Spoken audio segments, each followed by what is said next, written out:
So this is a Frontier or Rotomec, because Rotomec made them for Frontier, post hole digger model PHD 300. And this system right here, this bracket and hydraulic cylinder and this bracket here, is an optional kit known as a downforce kit. When you get into tough digging conditions, this auger may not want to dig itself into the ground aggressively enough, so you can use this cylinder to apply hydraulic pressure to push that auger bit into the ground. So the way this works is you extend this cylinder by using your hydraulic valve, and that pushes the auger bit into the ground. Now when you go to lift up, this is a pressure relief valve, and it opens and it allows the fluid in this cylinder travel directly back into the tank. You can see we have a fitting here in just the hydraulic reservoir fill cap to allow that fluid to go back to the tank. And that's what allows this cylinder to close. Now, if your pressure relief valve does not open at the correct pressure, this fluid cannot leave this cylinder and this bracket will bend. You can straighten it back out one time and then it cracks. Once it cracks, you get to order a new one, which is this right here, that part number right there, should you be so unfortunate as to need one of these. That bracket is $340 right now at the end of May 2018. So this whole kit here at this point in time is like a $700 option on this post hole digger. So it's not a cheap investment, but if you're digging in dry soil or rocky soil or somewhere else that it's just really hard to dig, it is definitely worth having. Typically, if you were just replacing this bracket, you would not need to mess with this piece that I am messing with here, this ram end bracket, because it would be mounted out here in these furthest two holes where it is supposed to go. However, this particular piece of equipment has been,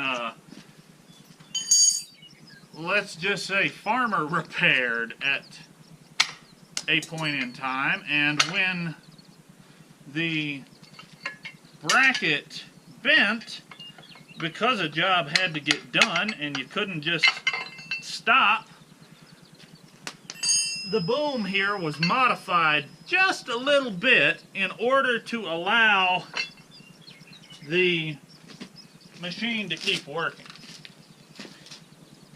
Theoretically, having these two extra holes you're going to see torched in this back rib isn't great. You know, it does technically weaken it a little bit, but looking at the way this thing is constructed, this is going to fail long before this has the opportunity to fail, even with a couple of extra perforations there. See? Speed holes. They even made the linchpin faster. Now this bracket, I'm going to have to drive this out, because when this broke, it actually bent the ears of this bracket out away from one another.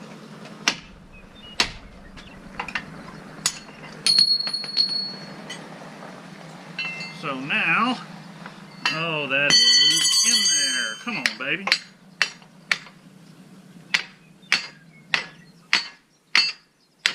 There we go. Now this lower pin, it looks bent to me, so I went ahead and purchased a new one of those with the bracket. And obviously, I have a hammer right here on the ground, so the only logical thing to do is to try to use the pair of pliers as a hammer first before I bend over to actually, you know, pick it up. However, the hammer does not make much of a set of pliers.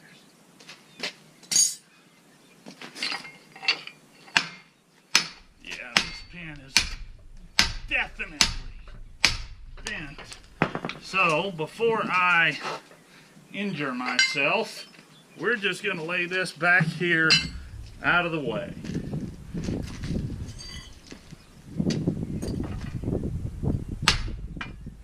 Well, we have the wrecked Ram 2500 back from the frame shop. We've had another modification done to that truck, and we are continuing the rebuild there. I've got some big parts coming for the Red Ram 3500 that you guys are going to love. And then this post hole digger is getting used pretty heavily right now. I've got a decent sized fencing project going on here at the house, and I've got another fencing project contracted that we're going to be going into town for. So that'll be a little bit different, be kind of fun. I've got tires coming for this John Deere 6410. You can see the rears right there are basically bald, and the fronts, the tread's all right, but they're pretty dry rotted, so we're going to go ahead and replace all 4. The good people over at Bead Buster sent me a tool to do that with, so I'm really excited to get to show you guys how that works and just how easy it makes doing this at home. Yeah, let's go back, down, and out.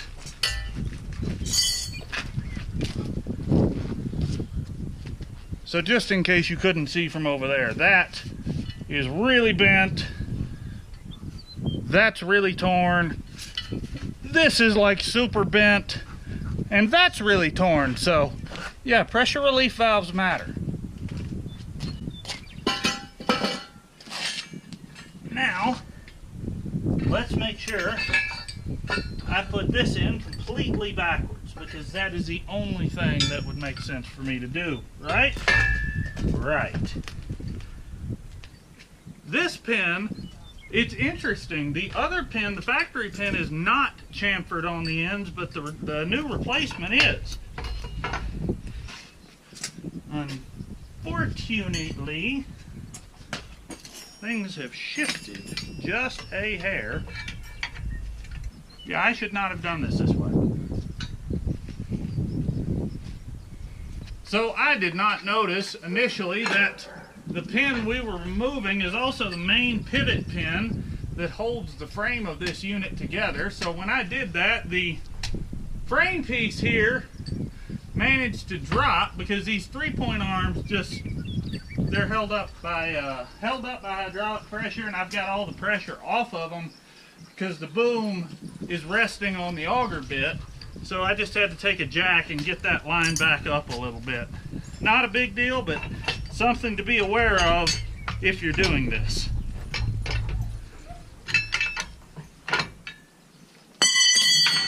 There we go. Now, where is that fancy new linchpin? That's another difference. This one came with new linchpins, where the other one just had the those 2 cotter pins. And fortunately, our top, or our cylinder body pin did not get bent. The bracket bent, but the pin didn't. A little strange, but I'm not going to complain. Well, actually, I probably should complain. It would make more sense for the pin to have bent before the bracket. Well, maybe not.